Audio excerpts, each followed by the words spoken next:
Ok.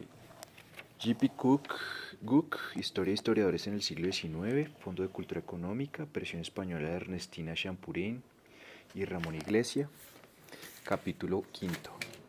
Los Monumenta. Mientras el movimiento romántico despertaba el interés por la literatura y la leyenda alemanas primitivas, el estudio sistemático de la historia alemana fue el resultado de la terrible prueba de las guerras napoleónicas.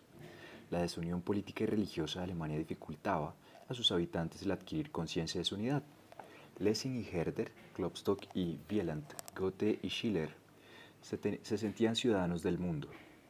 Fueron necesarios el abrumador desastre de Jena, la ejecución de Palm y las humillaciones de la ocupación francesa para enseñar el carácter sagrado de la madre patria.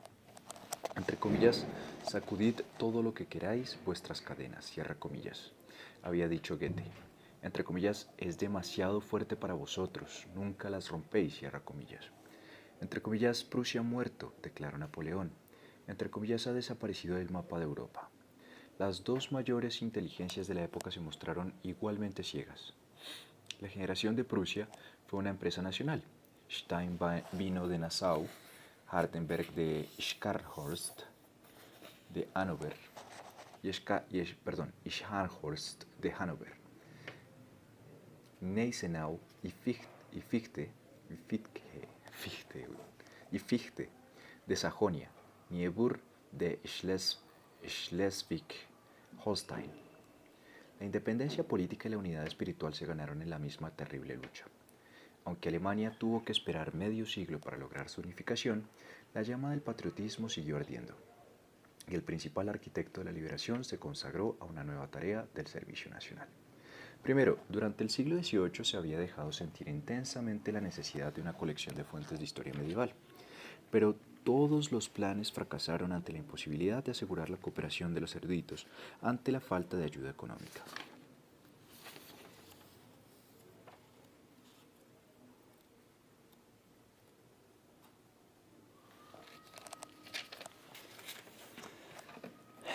La historiografía era particularista o cosmopolita, mas no era todavía nacional. Cuando la caída de Napoleón, los alemanes empezaron a comprender más plenamente el valor de lo que poseían. En 1814, Savigny comunicó a Grimm el proyecto de una sociedad para el estudio de la historia alemana y una edición de sus fuentes. Entre comillas, usted y su hermano, añadía, serían los secretarios ideales. Piénselo y conquisten a otros para este proyecto, cierra comillas. El plan, para el que esperaba recibir la ayuda del gobierno, incluía la fundación de las sociedades históricas en cada estado, que cooperarían en tareas comunes. Abarcaba Austria, Suiza y los Países Bajos y comprendía no solo las fuentes de la historia, sino también las de la literatura, el lenguaje y el arte a través de la Reforma. El magnífico ideal resultó excesivamente ambicioso y cayó pronto bajo su propio peso. Su sucesor había de ser más modesto y más afortunado. Al terminar la guerra, Stein se retiró casi por completo de la vida pública. Siempre le había interesado la historia y entonces consagró sus socios a su estudio sistemático.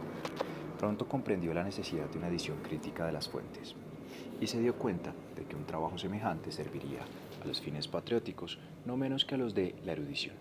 Entre comillas, desde que me he retirado, escribía en 1816, he deseado estimular el gusto por la historia alemana y facilitar su estudio, contribuyendo de ese modo a conservar el amor hacia la patria común y a nuestros grandes antepasados, cierra comillas. Eichhorn, a quien pidió que interesara a los eruditos de Berlín, aprobó calurosamente el proyecto y fue esbozado un plan que se presentó a Hardenberg. Pero ni el rey ni el ministro le otorgaron el menor estímulo al proyecto. En 1818, Stein llevó su proyecto ante los representantes de la Confederación en Frankfurt, pero allí encontró nuevas decepciones. Aún había poco interés por la historia alemana, mientras que Metternich y sus discípulos sospechaban que el liberalismo y la revolución acechaban tras cualquier empresa de carácter entre comillas nacional. Decidido a no esperar más tiempo, contribuyó con una gran suma y convenció a algunos de sus amigos westfalianos para que hicieran igual. A principios de 1819 se fundó en Frankfurt la Sociedad para el Estudio de la Historia Alemana Antigua y empezó a publicarse un periódico que contenía discusiones y comunicaciones preliminares. Se presentó un proyecto tras otro, manifestándose cada vez más la gran extensión de la empresa y la necesidad de consultar los archivos de muchos países. El título Monumenta Germaniae Historica fue elegido por Stein y el famoso lema Sanctus Amor Patria, Dat Animum, fue adoptado como expresión del espíritu con que se había concebido la obra.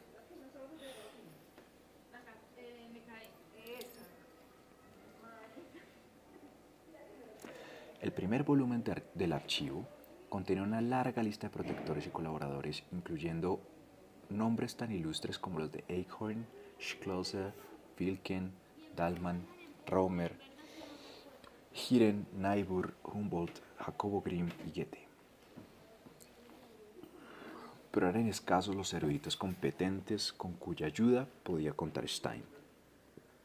Los románticos se habían ocupado poco de la historia y de los historiadores en servicio activo unos declararán que estaban demasiado ocupados mientras la colaboración de otros no valía la pena. Stein prestó atención a los más pequeños detalles del aspecto comercial y del aspecto literario de la empresa, pero solo era un aficionado, y el editor reveló pronto su absoluta incompetencia. Cuando Stein se hallaba más abrumado ante las dificultades de la gigantesca tarea, le llegó la ayuda más oportuna. En aquel entonces Pertz era archivero en Hannover. Había escrito un libro sobre los mayordomos del Palacio Merovingios, para el que su viejo maestro Hiren escribió un elogioso prólogo. A Stein le impresionó esto vivamente y se mostró encantado cuando expresó su deseo de editar las fuentes carolingias. En 1820 invitó al joven autor para que acudiese a Viena a buscar manuscritos.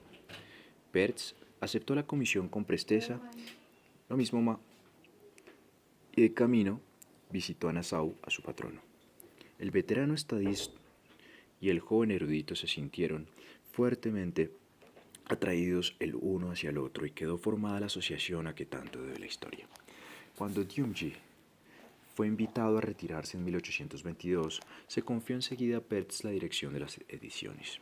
Entre comillas, es un excelente muchacho, escribía Stein a Niebuhr. Debe confiársele toda la obra, dejándole elegir sus colaboradores, cierra comillas. Antes de que la empresa quedara fuera de peligro, hubo aún que salvar muchas dificultades. Dahlmann se retiró con pretexto a los decretos de Karlsbad, aduciendo que era imposible llevar a cabo una obra semejante en una atmósfera de represión y de sospechas.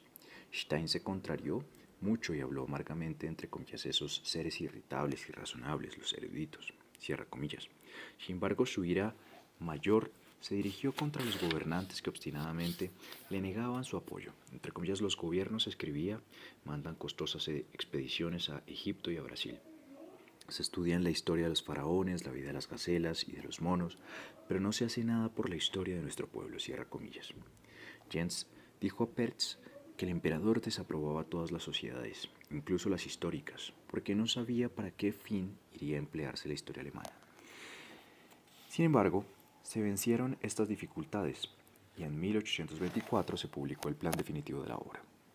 Constaría de 5 partes: escritores, leyes, actas imperiales, cartas y antigüedades, de las cuales solo emprendieron las 2 primeras. El trabajo hubiera debido empezar con los godos, los francos y los lombardos. Pero, para este periodo, era esencial consultar manuscritos en muchas bibliotecas y esperar hasta que las fuentes más antiguas se hallaran dispuestas para la publicación sería aplazar durante años la iniciación de la empresa. Por lo tanto, Pertz decidió empezar con los carolingios. Stein había dicho con frecuencia a sus amigos que no viviría para ver la aparición de ninguna de las partes de su empresa, y cuando al fin en 1826 el editor pudo enviarle el primer tomo, su alegría no tuvo límites. Él, por lo general tan reservado al expresar sus sentimientos, declaró su, entre comillas, inefable alegría. Añadió caballerosamente, entre comillas, a usted le corresponde la mayor parte del mérito, yo me he limitado a ayudar, cierra comillas. Pertz puso en su tarea un entusiasmo inagotable, un vasto conocimiento de las fuentes impresas de la historia medieval y una gran competencia en el manejo de los manuscritos. Su colega y sucesor Waits declaró que sus transcriptores y cotejos eran de lo mejor que se había hecho, mejores que los de muchos que después se erigieron en censores suyos. El volumen señala una época en los estudios históricos. Era la primera vez que se editaban los textos alemanes de acuerdo con los mismos principios críticos que las obras de los escritores clásicos. Claro que el resultado no fue perfecto. A algunos manuscritos se les concedía demasiada autoridad, a otros demasiada poca. La crítica era más textual que histórica. Pero el comienzo no era indigno de la obra histórica colectiva más grande del siglo. El segundo volumen apareció en 1829 y en 1835 se publicó el primer volumen de las leyes.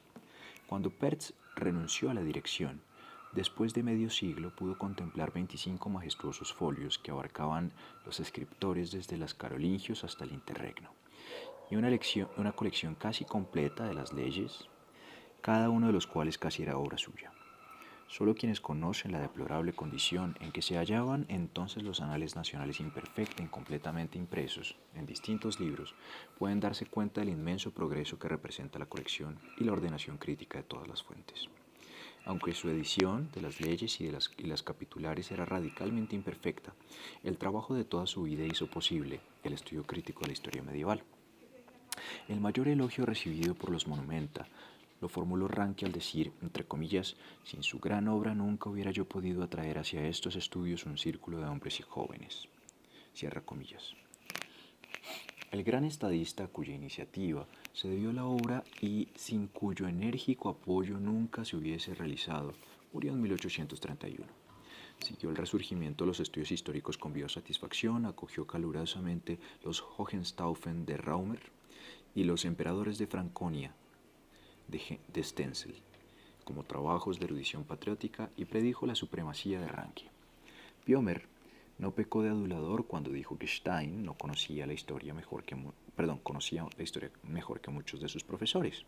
Muchos años después, Pertz pagaría la deuda de gratitud a su amado patrono con la portentosa biografía que resulta tan difícil de leer como de olvidar. Después de su muerte, la inmensa carga recayó por entero sobre los hombros del editor. Tan solo gracias a la generosidad de Biomer y de otras personas fue posible continuar el trabajo. Algunos colaboradores trabajaban mal, otros no cumplieron con sus promesas, pero Lappenberg era una fuerza inconmovible, mientras que algunos brillantes elementos del seminario de Ranke, como Waits y Tjöpke, prestaron su ayuda. Al pasar los años, Pertz se hizo cada vez más dictatorial y no escasearon los conflictos con sus colegas. Uno de los más brillantes, Jaffe, se peleó violentamente con su jefe. Stenzel estimó el yugo demasiado estrecho y retiró su cooperación. Pero la culpa no estaba solo de un lado.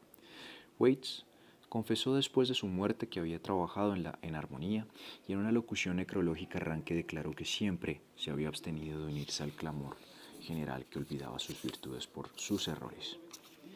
El más útil entre los amigos de Pertz durante los días críticos fue Biomer, que en sus años primeros había gustado los encantos de Frankfurt.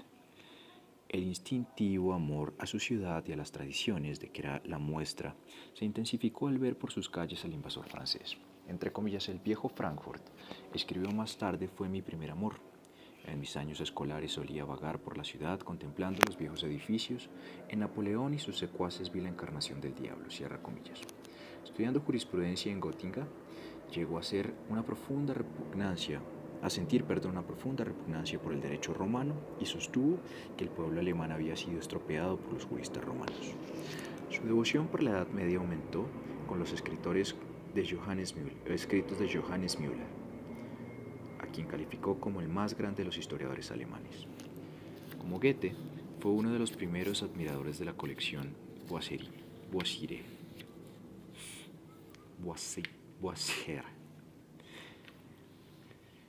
En 1818, a los 23 años, partió para Italia visitando de paso Friburgo y Estrasburgo.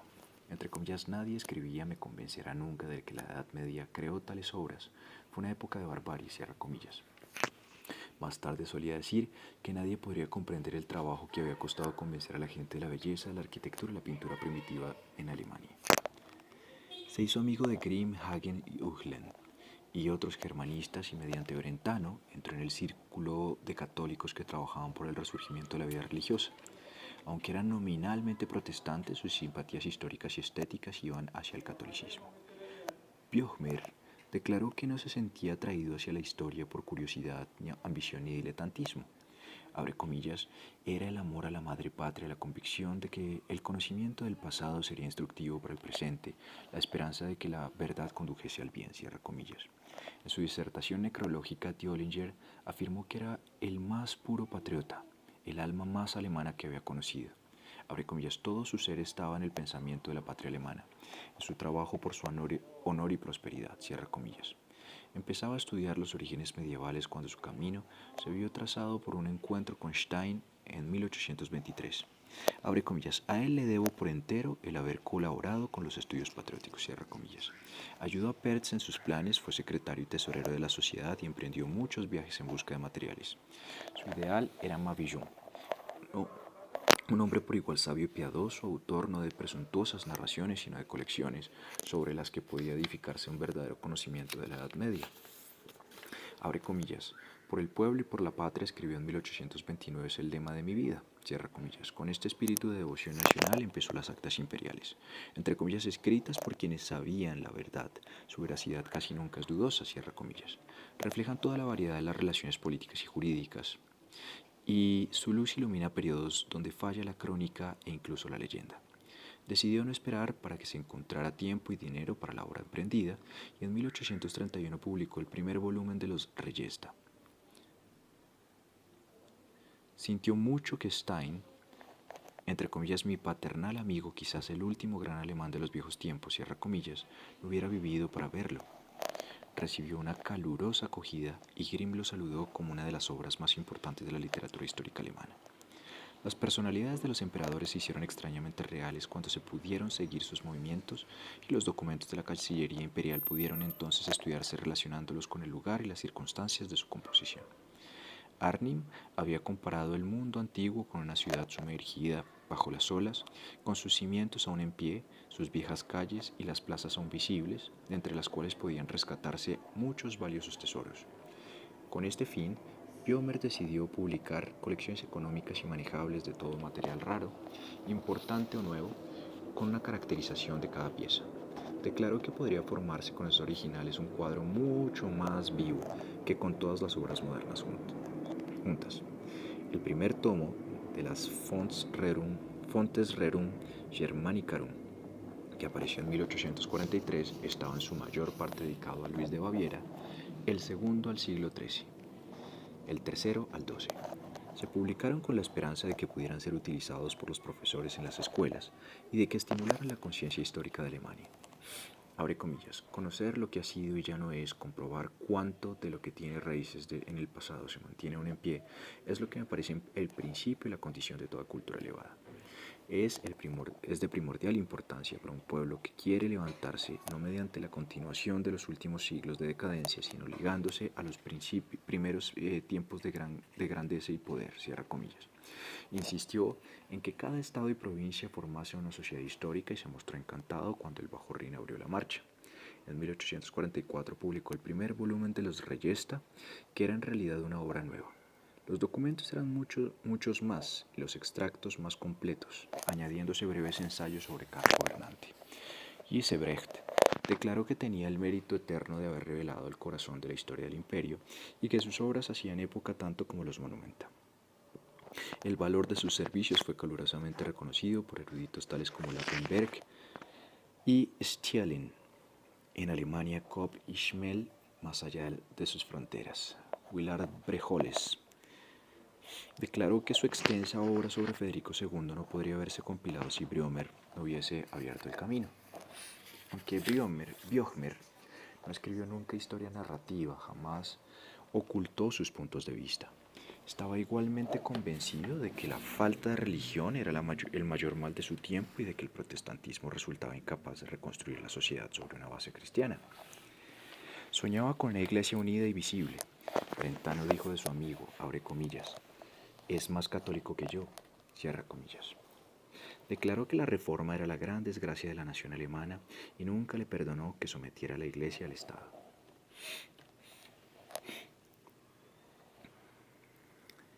La iglesia era el producto más noble y el más espléndido de la historia.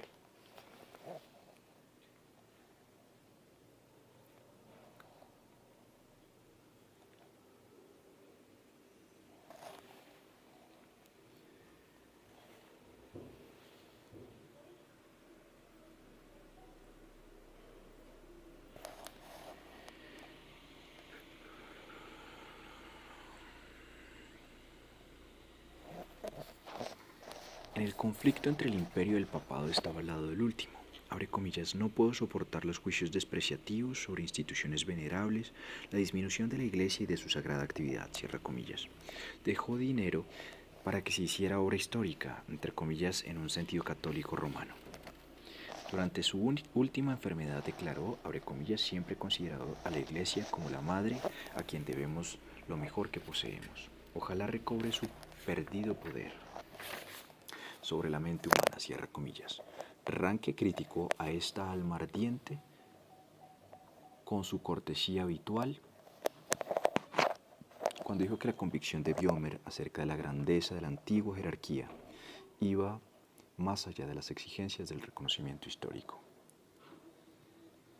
Era un hijo de la Edad Media, nacido fuera de tiempo, un huérfano en un mundo extraño. Entre comillas, qué error, declaró Ranke.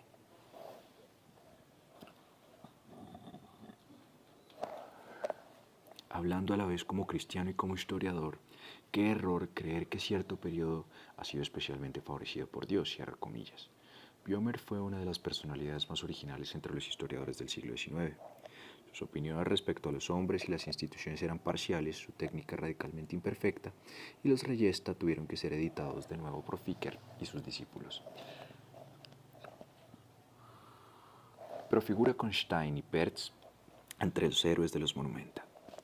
No exageraba el significado de su obra al escribir, abre comillas, los surcos que he arado y la semilla que he sembrado no estarán a merced del primer viento, cierra comillas. Segundo, si los Monumenta constituyen el principal producto del nuevo espíritu nacionalista, su efecto se vio también en las narraciones de los siglos en que el imperio germano era la primera potencia europea. La obra más documentada de esta índole fue la historia de las cruzadas de Wilken. Discípulo del anciano Eichhorn, Wilken demostró un gran interés por la historia y la literatura orientales y llegó a ser profesor en Heidelberg en 1805. Amigo de Johannes Müller, Arnim Brentano y otros miembros del círculo romántico, abordó el tema con verdadera simpatía. Aunque en el primer tomo no distinguía siempre la saga de la historia y fue superado por Sibel, los últimos eran mucho más críticos y conservaron su valor durante 2 generaciones.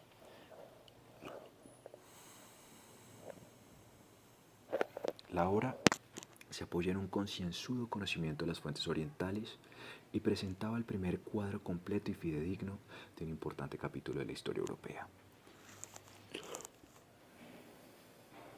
Bien acogido por sus contemporáneos, fue elogiado por jueces tan competentes de la generación posterior como Geisebrecht o Kugler.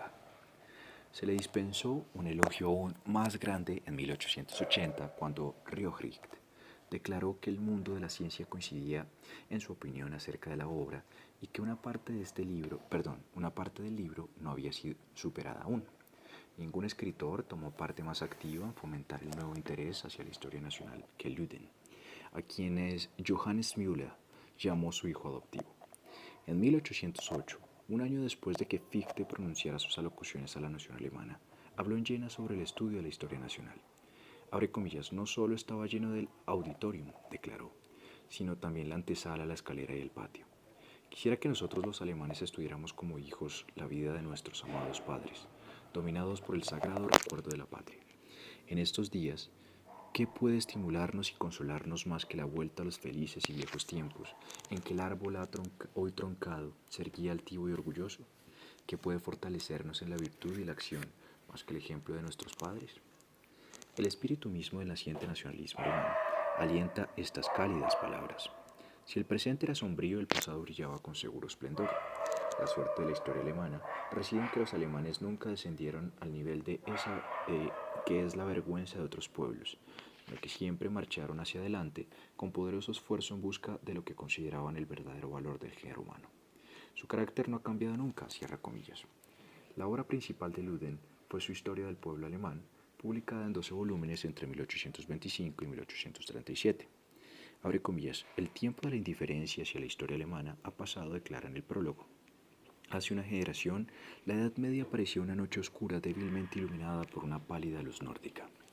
Los pocos que se atrevieron a penetrar en ese mundo sombrío y a decirles a otros lo que veían, solo recibieron el agradecimiento de unos cuantos amigos. Se nombraban a menudo sus obras, pero rara vez se leían. Luego los tristes tiempos de la desgracia rompieron las cadenas del prejuicio y la indiferencia. La necesidad de respetarnos a nosotros mismos nos hizo volver a nuestros padres. Aprendimos a esperar contemplando nuestros primeros triunfos. Ahora ya se apagó el primer entusiasmo, la magia desapareció, la primera exigencia se satisfizo. Pero el encanto de lo que descubrimos ha fortalecido el deseo de seguir investigando. Todo el que se sienta atraído por la historia debe estudiar sobre todo la de su patria. No se trata de un deber, sino de un instinto del corazón humano, cierra comillas. Su admiración por el carácter alemán sigue inconmovible. La historia de la Edad Media debería empezar con los germanos y retornar a ellos. De todos los pueblos nuevos, ellos alcanzaron el nivel más alto por su poder y su cultura, cierra comillas. El objeto principal del libro era político y ético. Abre comillas, espero que mi libro fortalezca el sentimiento patriótico, cierra comillas. Su ambición se realizó, pero no hay obras más rápidamente superadas que las historias patrióticas. Después de visitarle, Dalman escribió a un amigo, entre comillas, nunca irá más lejos. Tenía razón, Luden fue toda su vida el ferviente patriota, el didáctico profesor de la era libertadora. Entre los discípulos de Luden estaba Voigt, quien declaró que el profesor de Jena había despertado su admiración por la Edad Media. Su trabajo sobre Hildebrando le fue sugerido por Luden. Entre comillas, a quien le debo todo lo que soy, cierra comillas. Describía al Papa como un gran reformador que merecía la devoción de todos los hombres buenos. El libro, que fue duramente atacado en ciertos círculos protestantes, estimuló la creciente tendencia a juzgar la Edad Media con discernimiento y simpatía. Los futuros estudios de Voigt fueron determinados por su traslado a Königsberg, donde halló los archivos de la Prusia antigua y de la Orden Teutónica. Su historia de Prusia hasta 1527 apareció en 9 tomos dedicados entre comillas a la patria. Declaró que era una tarea ennoblecedora contemplar el heroísmo y los sacrificios de nuestros padres en defensa de su patria. El héroe del libro es Hermann von Salza. Entre comillas, el galardón supremo de las investigaciones se consigue cuando el espíritu se llena de reverencia y el corazón se siente henchido de entusiasmo ante la bondad y la grandeza de los hombres, cierra comillas. Voigt fue el primero en relatar la historia antigua de Prusia basándose en documentos, pero se limitó a los archivos de la orden, glorificó a los caballeros y despreció a sus enemigos. Sentía la carga del partidismo, pero toda la obra es un producto típico de la época romántica. Con más saber que su maestro, pertenece igualmente a la era precrítica. De todos los historiadores en cuyas páginas hicieron familiares las figuras de la Alemania heroica, el más popular fue indudablemente Raumer. La influencia dominante en sus primeros estudios, como el de casi toda su generación, fue la de Johannes Müller, de quien habla con fervorosa gratitud en sus memorias. Siendo joven, escogió como tema los Hohenstaufen y emprendió una prolongada visita a las bibliotecas italianas en busca de material. Cuando le preguntaron en el Vaticano si profesaba para examinar los manuscritos, utilizó varias cartas pontificias del mayor valor. Su libro apareció en 1823 a 1825 y fue leído con gran avidez. Era la primera vez que se trataba de modo luminoso y comprensivo una gran época de la historia alemana. Sismondi acababa de relatar la lucha entre las ciudades lombardas y Barbarroja desde el punto de vista de las primeras, y en sus páginas de los Hohenstaufen aparecían como tiranos. Raumer reconoció que ambas partes luchaban por un gran principio. De los dos grandes gobernantes que dominaban el drama, la descripción de Barbarroja era la menos feliz, pero la brillante personalidad de Federico II, Stupor Mundi, se reveló por entero en sus páginas. La escena es europea y más que europea. Varios dramas se representan a un tiempo: la lucha entre el Oriente y el Occidente, el imperio y el papado, el imperialismo y las ciudades italianas, la ortodoxia y la herejía. Raumer comprendía muy bien que los acontecimientos solo constituyen el esqueleto de la historia. Apuntes de la vida y del pensamiento de los albigenses y de las órdenes mendicantes se hallan diseminados en la narración, mientras los dos últimos tomos están completamente dedicados a la cultura. Esta era la parte más nueva de toda la obra, y se ocupaba de las clases y las ciudades del derecho y la economía de la ciencia y del arte. Su examen de la organización del Estado, los derechos de la corona, las relaciones personales y jurídicas fue calurosamente elogiado por Ranke. El sexto volumen, dedicado casi por entero a la Iglesia, era obra notable para un historiador protestante.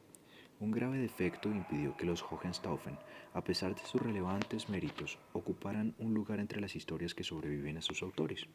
La obra fue escrita antes de que se creara la ciencia crítica. Raumer había explorado concienzudamente las fuentes impresas y manuscritas del periodo, pero carecía del instrumental necesario para su valoración. Había sido empleado público en su juventud y se acercó a la historia como aficionado. Stenzel habló del libro desabridamente como de un entre comillas éxito notable para un hombre sin la debida preparación, cierra comillas. Nunca le atrajeron los métodos de Wolff y Niebuhr, y seguía siendo la Edad Media reflejada por la lente del movimiento romántico. Aunque en vida del autor se sucedieron una tras otra las ediciones y apareció una después de su muerte, el trabajo fue perdiendo gradualmente autoridad. Sin embargo, hizo más que cualquier otro libro para despertar el interés por la Edad Media y engendró innumerables dramas y novelas mediante los cuales cierto conocimiento del periodo heroico de la historia alemana se filtró hasta el pueblo. El nivel más alto alcanzado por los que se consagraron a la historia nacional antes de la aparición de Ranke corresponde a Stenzel. La influencia dominante de la primera época de su vida es la de Johannes Müller. Lo hirieron gravemente en la Guerra de Liberación y fue de los primeros que prometieron apoyar el proyecto de los Monumenta de Stein. Entre comillas, en 1810, cuando empecé a enseñar, me vino la idea de escribir la historia de Alemania desde Carlomagno hasta Rodolfo de Habsburgo. Quería decir a mis compatriotas cuán audaces y libres fueron sus padres y cómo conservaron su independencia, cierra comillas. Empezó por la mitad eligiendo un periodo donde las fuentes eran muchas y deteniéndose donde Raumer había comenzado. Sus emperadores de Franconia, 1024-1125, se fundaban en el primer examen realmente crítico de las fuentes medievales. Más tarde, Gizebrecht declaró que nadie había estudiado el periodo con mayor profundidad ni más imparcialmente, añadiendo que su libro inauguraba el estudio crítico de la Edad Media. Abre comillas. En muchos de los trabajos más famosos del tiempo, escribía Stenzel, se aceptaban todas las fuentes que aumentan el atractivo de la historia. Desafío a que nadie encuentre en mi libro una afirmación que no pueda apoyar en las mejores autoridades, cierra comillas. Se emancipó de la idealización romántica de la Edad Media. La médula del trabajo está en el reinado de Enrique IV, a quien describe como uno de los mejores y más grandes gobernantes de Alemania.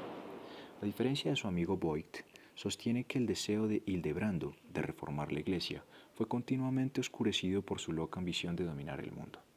El detallado relato de la lucha equivale en interés a la semblanza de Federico II por Raumer y la supera en valor crítico. Entre comillas, he trabajado en mi libro 17 años, de los cuales los 8 últimos estuvieron exclusivamente consagrados a las fuentes de un solo siglo. ¿Cuánto tiempo me hubiera ahorrado una edición crítica y cuánto he notado su falta? Cierra comillas. Aunque la obra en conjunto fue superada una generación más tarde por la obra maestra de Gizebrecht, conserva un lugar entre la media docena de libros a los que debe su origen la ciencia histórica. Fin del capítulo 5. Capítulo 6. Ranke.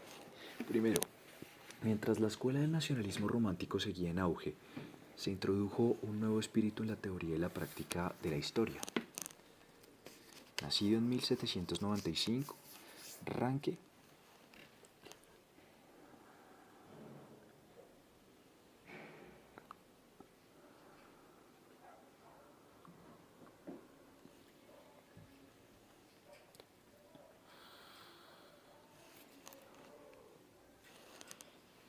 oyó resonar el cañón de Austerlitz y vio huir a los alemanes, seguidos de cerca por los franceses vencedores al atravesar su pueblo natal. En la escuela los muchachos copiaban en las pizarras los boletines de Napoleón, pero el futuro historiador se interesaba más por el pasado que por el presente. Nativo de la Sajonia Turingia, estaba rodeado de recuerdos históricos. Menleben habla de Enrique el Pajarero y de Otón el Grande, las colinas de Kaifhausa, con sus castillos de barba roja. En Schulpforta puso las bases del conocimiento exacto de la literatura antigua, al cual debió toda su vida grandes satisfacciones. Ya poseía la imperturbable tranquilidad que había de ser uno de los elementos de la fama. Entre comillas, nuestro padre, escribía Heinrich, temió en un principio a que Leopoldo le afectaran las tragedias griegas, pero las consideraba solo como obras de arte que apreciaba sin consentir que excitaran sus sentimientos, cierra comillas. En Leipzig estudió teología y filología clásica y las pocas conferencias históricas que oyó la repugnaron por su falta de reflexión y de comprensión. Aprendió a leer el Antiguo Testamento en hebreo, pero le interesaban pocos los estudios dogmáticos. Disfrutó con las disertaciones de Gottfried Hermann sobre los poetas griegos, pero consagró casi toda su atención a los historiadores antiguos, sobre todo a Tucídides. Más tarde declaró que debía a Niebuhr el conocimiento de que también podían existir historiadores en el mundo moderno. Encontró tiempo para ocuparse un poco de filosofía, leyendo a Kant con interés y a Fichte con admiración. Cuando Stenzel preguntó al joven estudiante si pensaba consagrarse a la historia, replicó negativamente. Los 7 años que pasó enseñando en el Instituto de Frankfurt del Oder fueron para él más decisivos que la escuela o la universidad, pues fue allí donde se desvió la filología hacia la historia. Nunca se arrepintió de su largo aprendizaje y sostenía que nunca se familiarizaría demasiado a los jóvenes con la antigüedad clásica. Ningún historiador inició sus tareas con una preparación de cultura más universal. Ranke se inclinó hacia la historia no a causa de los acontecimientos del día como Niebuhr y la escuela patriótica, sino por sus deberes profesionales. Le encantaba disertar sobre Tito Livio y Heródoto. Leyó de nuevo a Niebuhr con creciente admiración y acogió calurosamente la descripción del estado ateniense de Biok. Gradualmente ensanchó su visión más allá del mundo antiguo hasta la invasión de los bárbaros y la Edad Media, componiendo fragmentos sobre la era carolingia sacados de las crónicas. La primera noticia de un futuro libro data de 1820, cuando escribió que deseaba aprender algo de la vida de las naciones en el siglo XV y del revivir del simiente sembrada en la antigüedad. Al leer a Guicciardini y a Paulo Jovio, vio que sus diferencias eran demasiado grandes para poder conciliarse y resolvió despejar las dificultades estudiando las otras grandes autoridades del periodo. Hecho esto, decidió escribir su propio relato de la época. Así, las historias de los pueblos románicos y teutónicos surgieron de un accidente y fueron escritas más para la satisfacción del autor que para el público. Al refutar la imputación de falta de interés filosófico y religioso, declaró que era precisamente eso lo que le había inclinado hacia la historia. Sus cartas a su hermano Heinrich expresan repetidamente la esperanza de acercarse más a Dios. Entre comillas, cada hecho testimonia de él cada momento y por encima de todo la conexión de la historia, cierra comillas. El servicio de la historia era una labor sagrada que purifica el alma. Abre comillas, alzamos la corteza de las cosas y llegamos hasta su esencia, cierra comillas.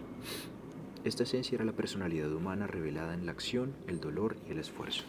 Se sentía especialmente atraído por el aspecto humano de la historia. Abre comillas, es tan dulce gozarse en la riqueza de todos los siglos, encontrarse con todos los héroes frente a frente, revivirlo todo de nuevo, cierra comillas. Su debut reveló a la vez su interés por la personalidad y la estructura religiosa de su mente. Había declarado con frecuencia que el factor decisivo de la historia son los hombres de acción. Y los títulos de sus capítulos subrayan esa idea. Nos habla menos del pueblo que de sus príncipes, de las condiciones que de los hechos. El ensayo introductorio se esforzaba por establecer la unidad de los pueblos germanos y románticos que data de las invasiones bárbaras, expresándose en las cruzadas y en las instituciones ideales comunes de la cristiandad latina. De ese modo puede reconstruirse un solo proceso de desarrollo, una sola vida. Considerando la historia como una lección objetiva de religión y ética, afirma que la vergonzosa corrupción de Italia determinó su ruina. Aunque en la superficie la obra nadaba una buena cantidad de teología, el cuerpo del trabajo se mantuvo inmune. En uno de los preciosos fragmentos dictados en la ancianidad, Ranke declaró que su descubrimiento de la diferencia de los retratos de Luis XI y de Carlos el Temerario en Quintin d'Urvart y en Comines hizo época en su vida. Abre comillas, descubrí por comparación que la verdad era más interesante y hermosa que la ficción. Me desvié de esto y decidí evitar toda invención e imaginación en mis trabajos y sujetarme a los hechos, cierra comillas. El prólogo anunció, en palabras que se han hecho clásicas, el espíritu con que se había escrito el libro. Abre comillas, a la historia se le ha asignado la tarea de juzgar el pasado, de instruir al presente en beneficio de las edades futuras. Este trabajo no aspira a cumplir tan altas funciones, su objeto es solo mostrar lo que de hecho ocurrió, cierra comillas. Retrata sobriamente las grandes figuras de una época rica en poderosas personalidades y examina a los pueblos sin parcialidad alguna. Su ausencia de pasión no es el resultado de la indiferencia. Cuando juzga, su juicio tiene más peso que por su propia rareza. acerca de la muerte de Alejandro VI, escribe, abre comillas, el crimen humano no tiene un límite, murió y se convirtió en la abominación de los siglos, cierra comillas. Acepta todas las manifestaciones de la vida, la alegre corte de Carlos VIII, el fanatismo español, la majestad de la aristocracia veneciana. El libro constituyó un evidente progreso en el tratamiento objetivo de la historia europea y conservará siempre su interés como primer trabajo del más grande de los historiadores modernos. Sin embargo, quizás sus méritos no estén totalmente al nivel de su fama. Es en esencia una compilación. Como su título indica, se trata de una colección de historias, más que de una historia. Había pretendido extender su estudio hasta 1535, pero cada vez se fue dando más cuenta de las limitaciones de un trabajo exclusivamente fundado en fuentes impresas y nunca lo continuó. Por eso, es solo un fragmento, un útil sumario de los principales hechos externos de 20 años de historia europea, que no añade nada al acontecimiento y poco a la interpretación de la época. Medio siglo más tarde se le convenció con dificultad de que lo incluyera en la colección de sus obras.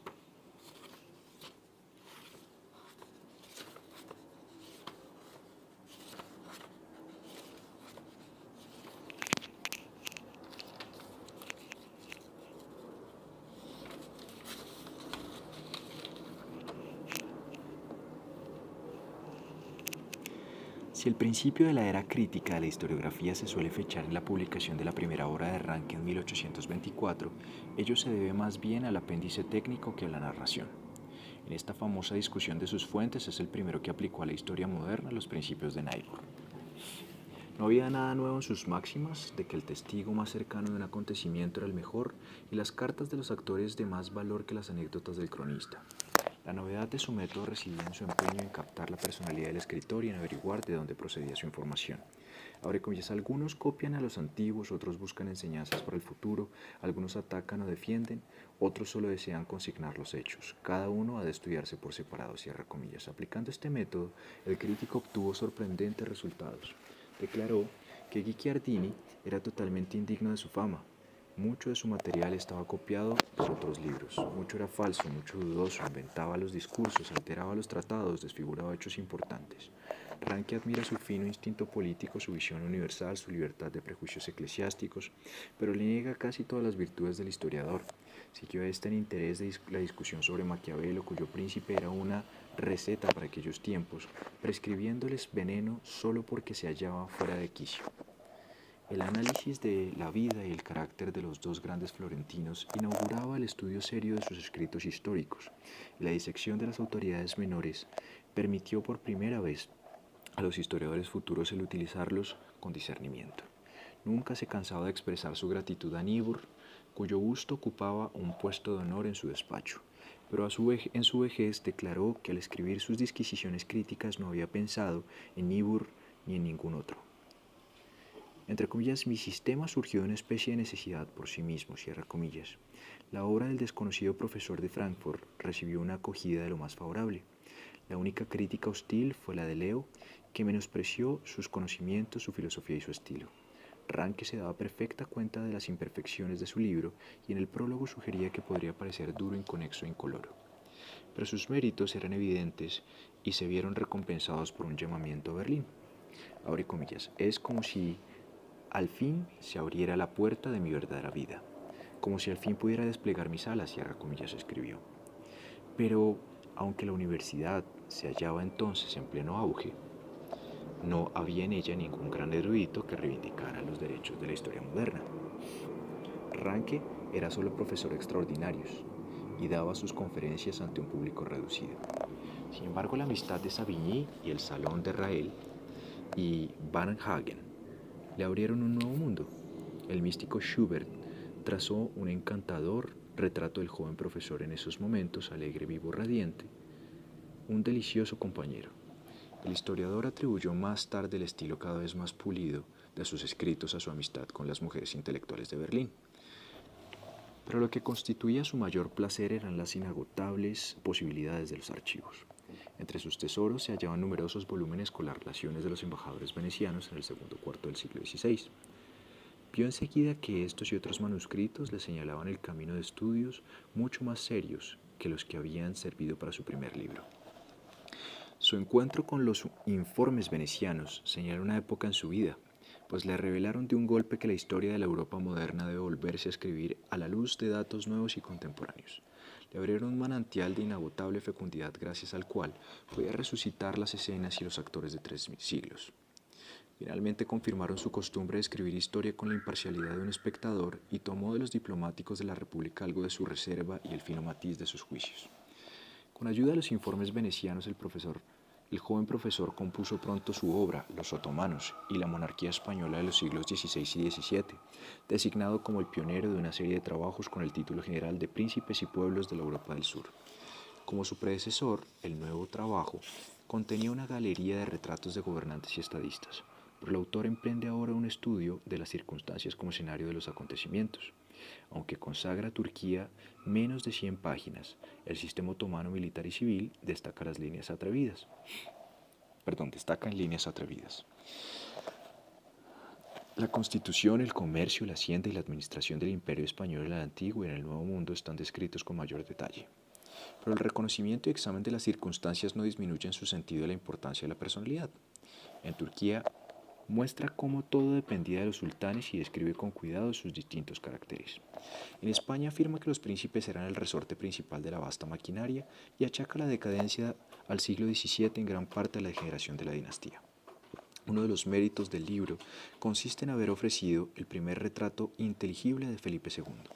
El estudio de Don Juan de Austria revela una nueva maestría en la ejecución. Bettina, la amiga de Goethe, calificó el libro de Wunderschön, magnífico, maravillosamente bello. Si ese era el lenguaje de la amistad, el libro no dejaba de construir un progreso sobre su primera obra y sobre la de los historiadores contemporáneos de la Europa moderna.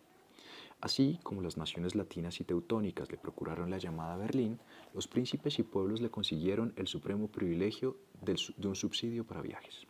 Ranke marchó en 1827 y no regresó en cerca de 4 años. Entre comillas, el objeto de mi viaje científico, escribía, es descubrir y utilizar fuentes desconocidas para la historia de los estados modernos, especialmente los del sur de Europa, cierra comillas. Su fin inmediato fue obtener material para un volumen italiano de los príncipes y pueblos.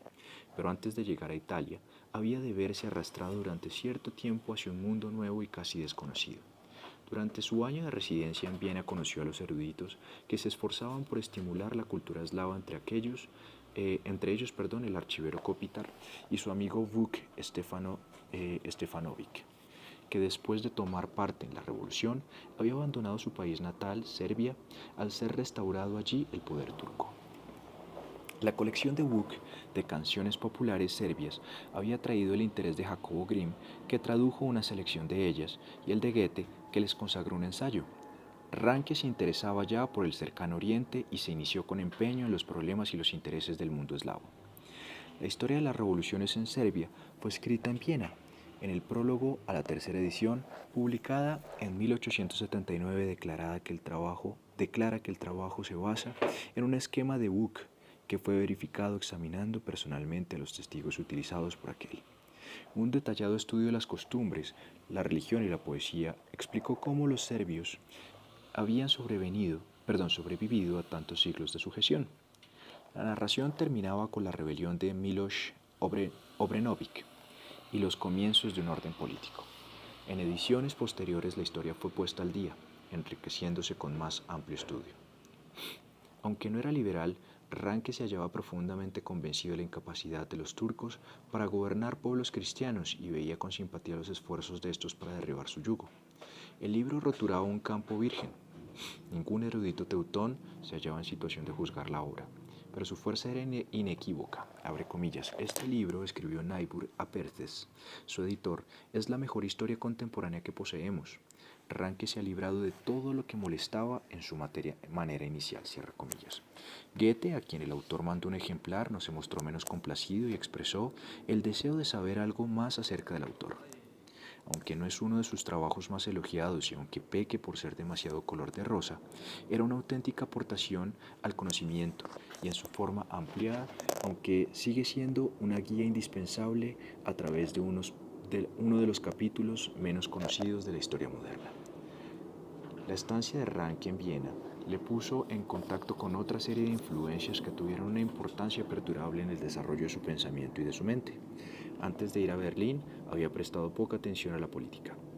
Y en el Salón de Rael encontró a Bourne y a otros hombres y mujeres de tendencias radicales. Sin entregarse él mismo, empezó a buscar en la Revolución Francesa la clave de la política de Francia y de las opuestas escuelas de pensamiento en toda Europa. Con su interés bien despierto y sus convicciones formadas solo en parte, conoció a Gentz, para quien traía una presentación de Rael. Aquella brillante personalidad, que había sido antaño el ornato de sus salones y el intérprete de Burke, tenía a la sazón 64 años. Aunque no desempeñaba ningún cargo, era la mano derecha de Metternich. En repetidas conversaciones con Gentz, Ranke aprendió mucho de la historia secreta de la última generación, pero el mayor servicio que le prestó al historiador fue el presentarlo a Metternich. Aun cuando rechaza el absolutismo favorecido por el todopoderoso ministro y su paniagudo abandonó Viena con un conocimiento mucho más amplio de la política europea y una viva comprensión de la unidad esencial del sistema europeo. Pese a la atracción de la historia serbia y a la discusión política, Ranke consagró en Viena la mayor parte de su tiempo a recorrer los archivos. Se extasió ante la riqueza de los tesoros venecianos que no habían sido devueltos. Parecía que una historia desconocida de Europa se abría ante él. Entre las más preciadas joyas estaba el diario de Sanuto, que nadie había visto hasta entonces. Descubrió que los estatutos de la Inquisición del Estado, copiados por Daru de manuscritos que estaban en París, eran una falsificación del siglo XVII. Continuó sus investigaciones en la misma Venecia, donde empezó y donde había de terminar su viaje a Italia. El principal objeto del historiador al obtener permiso para visitar los archivos venecianos no era tanto el estudiar la historia de la República como procurarse material para la serie de trabajos sobre la historia europea que habían empezado a tomar forma en su mente. Continuó las búsquedas iniciadas en los Frari, en las bibliotecas de Roma y Florencia, de donde llevó a su patria materiales que habían de servirle toda su vida. Abandonó pronto su proyecto de un volumen italiano de los príncipes y pueblos al comprender que los papas le darían materia suficiente para un tomo aislado. Se le cerraron los tesoros del Vaticano, pero halló una compensación en la liberalidad de las grandes familias de la nobleza. Abre comillas, si mis informes no yerran, escribía, el valor del Vaticano se reduce a nada comparado con la riqueza de las colecciones particulares, sobre todo la de Barberini, cierra comillas. Su viaje a Italia le dio todo lo que esperaba y más de lo que esperaba. Entre comillas, estoy satisfecho y sé para qué vivo. Mi pecho se llena de gozosa emoción cuando pienso en la dicha de edificar una obra importante. Juro diariamente llevarla a cabo, sin apartarme en un átomo de la verdad tal como yo lo veo. Cierra comillas. Durante su estancia de más de 2 años en Italia, el historiador solo publicó un estudio sobre Don Carlos refutando el escándalo que pensaba sobre la memoria de Felipe II. Su Venecia a fines del siglo XVI, aunque no apareció hasta 1878, fue indudablemente escrita en Italia. Demostró que su vida histórica no correspondió nunca al concepto de los teóricos que presentaban su constitución como un conjunto perfecto y lógico, como un sistema de filósofos. Un segundo ensayo, publicado en 1831, mostró que la conspiración de 1616 fue obra de mercenarios que proyectaron capturar y saquear la ciudad, no un vasto plan de España, tal como aparecía en las páginas de Daru. Un tercero, sobre los venecianos en Morea, esbozaba la administración de una parte de los dominios de ultramar. Entre otros artículos concebidos o parcialmente escritos en Italia, se cuentan los que tratan de Savonarola, Filippo Strozzi y Consalvi.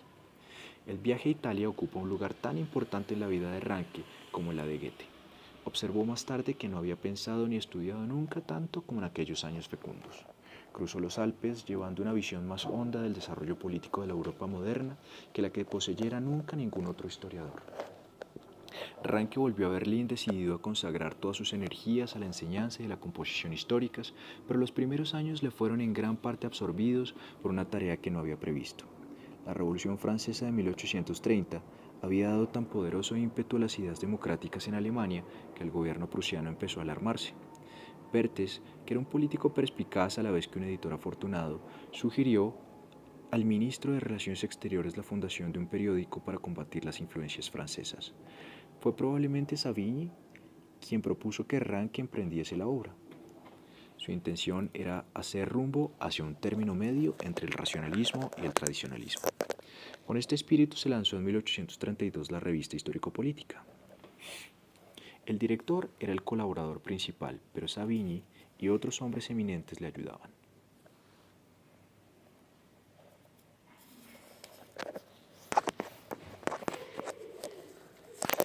Se vio enseguida que el ideal de un rival conservador frente a la actividad de Rotek y a las brillantes cartas que Heine escribía desde París al Allgemeine Zeitung no se realizaría. Pero la revista, aunque ejerció poca influencia en Prusia y ninguna más allá de sus fronteras, desempeñó sin embargo un importante papel en la vida del historiador. Su evangelio era el de Savigny y el de la Restauración. El gobierno era solo en grado muy pequeño una cuestión de forma. Las constituciones no eran ninguna panacea ni convenían a todos los países. La gramática no bastaba para ser un idioma, la estética un poema, ni la ciencia política un estado. La idea republicana había sido introducida en el viejo mundo por la Guerra de Independencia Americana y proclamada por Francia en el extranjero. Más venenosa aún era la doctrina de la soberanía del pueblo, que amenazaba la estabilidad de todos los gobiernos de Europa.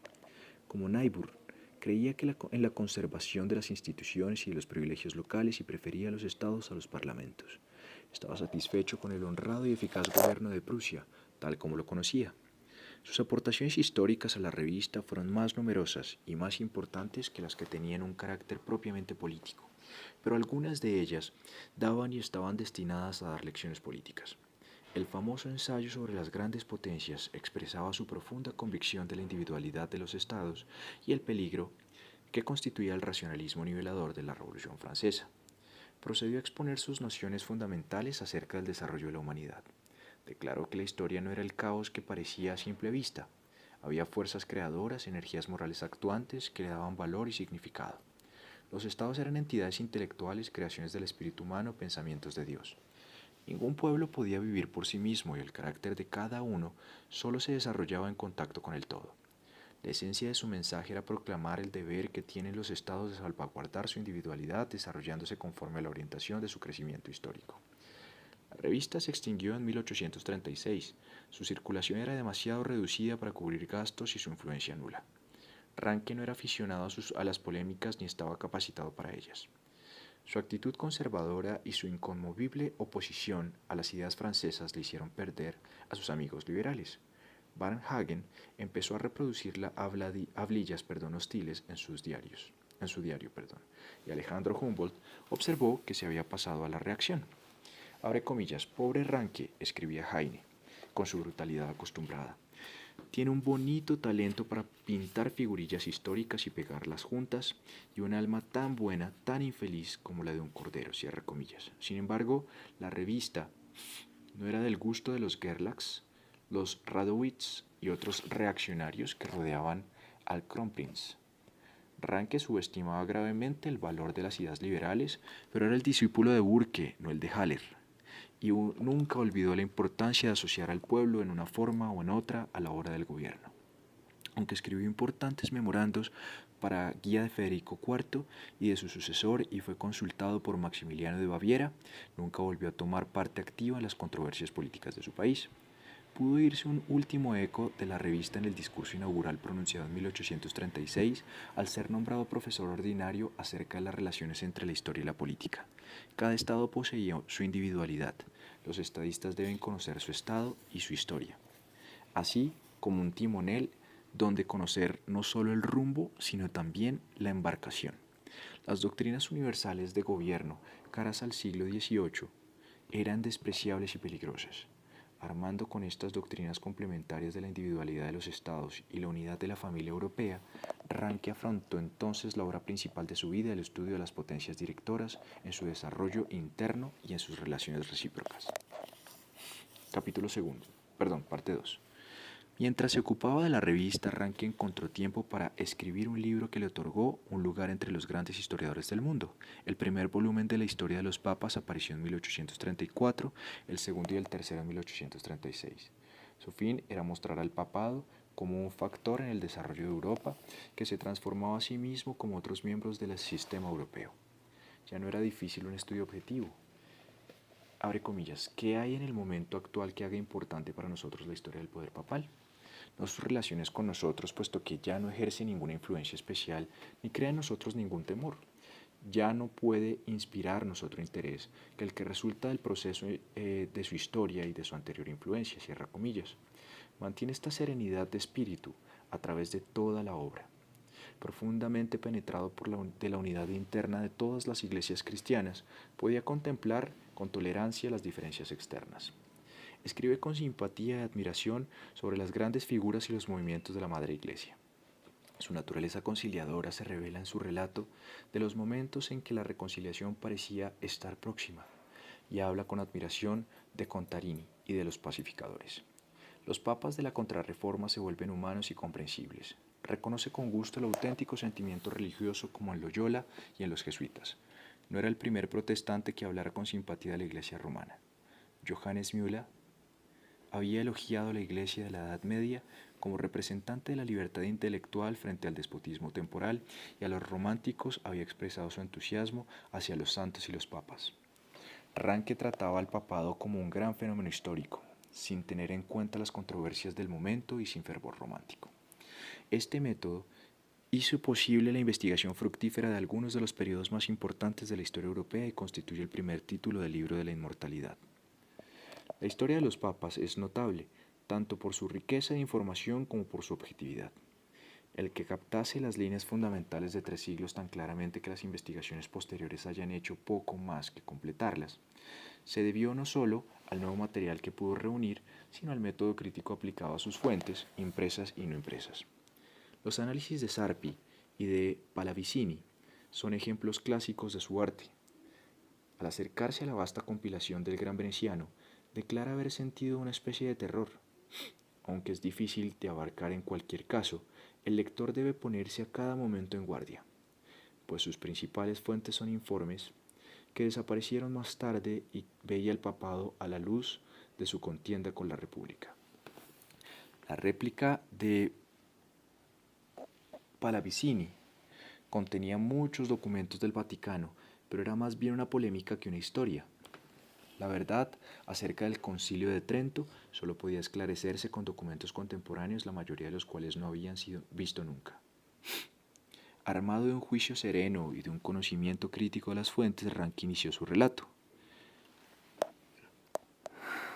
La introducción narra brevemente la historia del papado en la Edad Media, haciendo resaltar su obra como gran unificador de la civilización europea. La narración se amplía en el siglo XV, ocupándose con todo detalle de la fundación de los estados pontificios como una de las potencias de Italia. La médula del libro se halla en la Contrarreforma, de la cual fue Ranke el primer intérprete fidedigno. El resurgimiento de la vida espiritual, la reconquista del sur de Alemania y la fundación de las órdenes constituyen un brillante cuadro.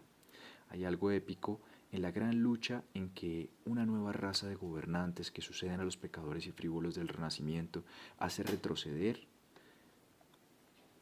la marea del protestantismo. El título de la obra Historia de los Papas y no Historia del Papado demuestra el interés del historiador hacia las realidades concretas del carácter humano, pero nunca se olvidó de mostrar cómo determinan al individuo la atmósfera y las tradiciones de su cargo. Entre comillas, qué poca importancia, exclama, tiene el mortal más poderoso frente a la historia del mundo, cierra comillas. Menos dramático, pero de mayor novedad, es el examen de la vida interna de los estados pontificios, su administración y economía, el desarrollo e influencia de las familias principescas, sus edificios y su protección al arte. Ninguna parte de la obra es tan brillante como aquella en que describe solo lo realizado en sus dominios y fuera de ellos por Sixto V. En el siglo XVII el papado se convirtió cada vez más en un estado italiano y su influencia se desvaneció. Esta parte de la obra contiene la digresión sobre Cristina de Suecia, uno de los retratos mejor hechos de la galería de Ranke. El examen del siglo XVIII es solo un esbozo. En su forma original la obra terminaba en la Restauración, pero al revisarla para publicar las obras completas 40 años más tarde, el autor continuó su rápido relato hasta la caída del poder temporal. La historia de los papas no solo era una gran realización en el terreno de las investigaciones históricas, sino una perfecta obra de arte. Había llegado a la plena madurez de sus facultades, sin pretensiones de elocuencia, su estilo luminoso y mesurado produce una impresión de extraña fuerza. A las veces interrumpe el hilo de la narración para reflexionar gravemente sobre el significado de la escena que describe. Mientras trabajaba en el libro es cuando escribió, abre comillas, no puede escribirse otra historia que la universal. Estoy encantado con la elevación y la lógica de su desarrollo, y si puedo decirlo así, con los designios de Dios, cierra comillas. La obra revelaba por vez primera sus fuentes de investigación y juicio, de narración y semblanzas. Combinaba la amplitud con la maestría del detalle y la facultad de la generalización con una minuciosa exactitud. Se tradujo enseguida a todos los idiomas cultos, convirtiéndose en uno de los textos indispensables de la literatura histórica. Geoffler y Zaina tomaron la ofensiva a favor de la Iglesia romana, pero Diolinga y otros católicos expresaron su admiración por su tono y su sabiduría. En el mundo protestante las críticas surgirían más tarde de la escuela que deseaba utilizar la historia como un arma. Gustavo Freytag, lamentando la imparcialidad con que trata a los enemigos del protestantismo, dijo que le faltaba todo sentido de la verdad histórica. La acusación de indiferencia hacia el protestantismo iba a ser refutada en la siguiente obra. En el prefacio de su historia alemana en tiempos de la Reforma, declaró que la vida pública de los siglos XV y XVI se fundaba en la dieta imperial, que nunca había sido estudiada debidamente. Abre comillas, yo deseaba estudiar el desarrollo de la Constitución y en 1836 encontró la que buscaba, cierra comillas. 96 volúmenes que abarcaban desde 1414 hasta 1613 y que contenían los informes de los diputados de Frankfurt, suministraron la clave. Lo dijo a Savigny, que se sentían obligado a situar la historia de los orígenes del protestantismo junto a su descripción del catolicismo. Completó sus investigaciones en Frankfurt con descubrimientos en Weimar, Dresde y Dessau, mientras encontraba en Bruselas una copiosa correspondencia de Carlos V. En París consultó parte de los archivos de Simancas que no habían sido devueltos. También utilizó una buena parte del material que trajo de Italia. Abre comillas, cualquiera escribía que tenga una tendencia natural a la imparcialidad deberá sentirse estimulado por esta yuxtaposición de elementos opuestos para concederle a cada uno de sus derechos, cierra comillas. En un grado mucho mayor que sus predecesores, la reforma se basaba en materiales manuscritos. Abre comillas, veo venir un tiempo en que ya no edificaremos la historia moderna sobre los relatos de historiadores, ni siquiera de los contemporáneos, excepto allí donde estos poseían un conocimiento original, menos aún de los escritores de segunda mano, sino sobre los relatos de testigos oculares y los documentos originales, cierra comillas. Entre 1839 y 1843 aparecieron 5 volúmenes en rápida sucesión y en 1947 un tomo de extractos de las fuentes originales. Construye la base mediante una detallada investigación de la Constitución imperial y de los intentos encaminados a reformarla. Si al llegar la Reforma dedica mucha más atención a los problemas políticos que a los teológicos, no fue de ningún modo porque menospreciara su aspecto religioso. La historia de religión escribía, o por lo menos existe entre ellas, la relación más estrecha. Así como no hay ninguna actividad humana de importancia intelectual que no se origine en alguna relación con Dios y las cosas divinas, así no hay ninguna nación cuya historia política no se halle continuamente elevada y orientada por ideas religiosas, cierra comillas. Desde el siglo XIII la Iglesia venía decayendo, el yugo del dogma se hacía demasiado pesado, la devoción se paganizaba. Abre comillas, no sé si ningún hombre razonable puede haber deseado seriamente la permanencia invariable de este sistema, cierra comillas. La médula de la Reforma estaba en el retorno a la revelación cristiana y la personalidad de Lutero fue el factor decisivo. Rara vez habla Ranke con tanto calor de un ser humano. Declara que su obra fue el resultado de una lucha puramente espiritual. Lejos de ser un innovador temerario, fue uno de los grandes conservadores de todos los tiempos, pero tuvo la fuerza necesaria para conservar el terreno conquistado a diferencia de Melanchthon, quien estaba demasiado dispuesto a transigir. Aunque hablaba nuevamente con simpatía de las discusiones de Ratisbona, no se siente de veras su fracaso. Abre comillas, el progreso paralelo de la cultura europea ha ocupado el puesto de la unidad eclesiástica, cierra comillas. Su cariño hacia los reformadores se hace patente cuando llega al doble matrimonio de Felipe de Hesse y a su casi aprobación por Lutero y Melanchthon. Sin embargo, el retrato de Carlos V está trazado también con marcada simpatía. Había comenzado a esbozarlo en Los Príncipes y Pueblos y lo sigue ahora hasta su abdicación. Admiraba su fidelidad al imposible ideal de la unidad del mundo cristiano. El libro constituye una aportación a la historia de la política europea, tanto como a la de Alemania en la era de la Reforma. Nos habla de los turcos en Viena, del saqueo de Roma, de la Reforma en Suiza y de la conspiración de Wollenweber. Ninguna obra sobre la Reforma alemana tuvo jamás mayor alcance. Aunque nunca tuvo la misma popularidad europea que la historia de los papas, su éxito en Alemania fue mucho más grande. La primera pertenecía al mundo, la segunda a la propiedad de la madre patria.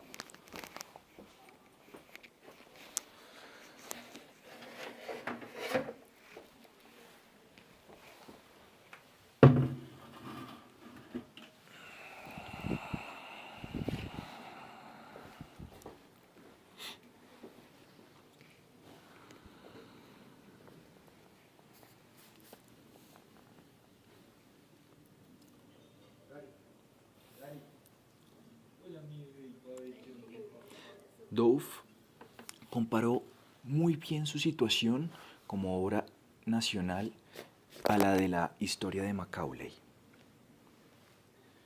Los críticos que le censuraron falta de calor en la historia de los papas se mostraron encantados ante las vigorosas convicciones de su sucesor. Abre comillas, al leer los primeros trabajos de Clara Sibel, mi satisfacción es extrañamente la misma que al visitar una excelente galería de pintura y escultura. Mi impresión es completamente distinta cuando abro La Reforma, que se halla impregnada del entusiasmo de un patriota alemán hacia la mayor proeza del espíritu germano, cierra comillas. Trischke la declaró su obra maestra con su estilo enfervorizado por el amor de la patria. Moritz Ritter afirma que nunca llegó otra vez a la misma altura. El mismo historiador no estaba totalmente de acuerdo con estos juicios. A los 90 años observó que se le había dicho que era muy inferior a la historia de los papas. Abre comillas, yo lo pensé también, me parece imposible hacer un libro legible con las actas de Reichstag y la teología. No lo dediqué a los lectores del vasto mundo, sino que procuré satisfacer a la erudición alemana, cierra comillas. El instinto del historiador no andaba muy desacertado. En una obra menos perfecta y el progreso de las investigaciones la ha tratado con menos cariño. Thiolinger y Janssen le enseñarían a Alemania que su punto de vista respecto a las vísperas de la Reforma era demasiado sombrío y el de la Reforma misma demasiado color de rosa. La fama de Lutero no ha permanecido donde estaba. Nos dice muy poco acerca de la masa del pueblo, de sus condiciones y aspiraciones, y el capítulo sobre la rebelión de los campesinos es uno de los más flojos. Aunque el libro sea una historia política, debería haber puesto más cuidado en indicar los puntos doctrinales en su discusión.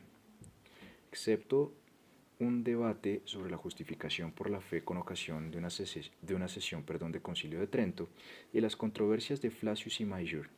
No se encuentra apenas nada de teología en sus páginas. La reforma acogida fue entre comillas más allá de todas las esperanzas. Precedió al menos celebrado y menos interesante de los grandes libros de Ranke. Su primera intención fue estudiar la Revolución Francesa, pero al llegar a París en 1843 no logró obtener acceso a los archivos que necesitaba y se encontró con los mensajes de Valory, embajador francés en Berlín, durante los primeros años del reinado de Federico el Grande. De regreso a su patria, se enfrascó a los archivos del Estado prusiano, pero pronto advirtió que para entender la obra del gran rey era necesario explorar las actividades de su padre. Añadió a modo de introducción un examen del desarrollo de Prusia y los 9 libros de historia prusiana aparecieron en 1847 y 1848. La obra estudiaba el resurgimiento de una gran potencia con referencia especial al reinado de Federico Guillermo I y a los primeros años de su hijo. Ranke había nacido en Sajonia y le faltaba entusiasmo por su país adoptivo. Siempre fue un alemán con un sentimiento amistoso hacia Austria, raro entre los historiadores prusianos. En realidad fue un dualista hasta que Bismarck lo convirtió.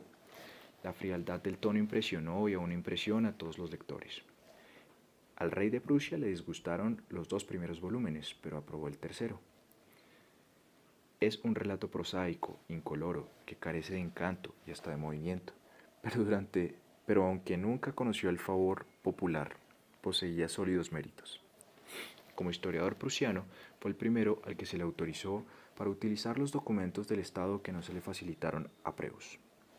Según Kiosa, juez definitivo, extendía y profundizaba el conocimiento de la primera mitad del siglo XVIII como ninguno de los trabajos que le precedieron. Su gran éxito consistió en revelar la personalidad y el significado de Federico Guillermo.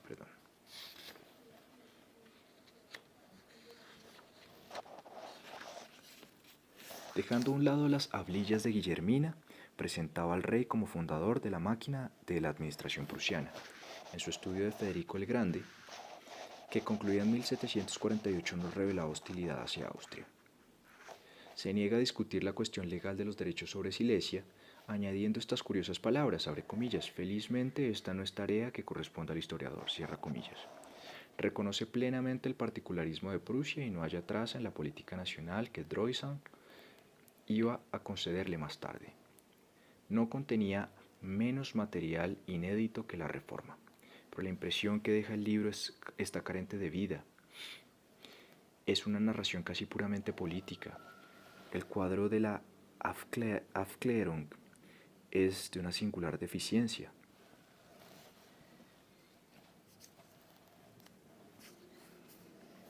Las fascinadoras, entre comillas, digresiones que habían aligerado la historia de los papas brillan por su ausencia. Abre comillas, no me sorprende el fracaso de Rand que escribió Carlyle a Varnhagen. Si yo fuera prusiano, o por lo menos alemán, protestaría contra su Federico el Grande, cierra comillas. Era concienzudo pero nada sugestivo y fue pronto superado por el denso tratado de Droysen. Le dolió la fría acogida dispensada a una obra fruto de pacientes investigaciones, pero la decepción del público se debió en gran medida a las esperanzas que sus propias obras maestras habían adelantado.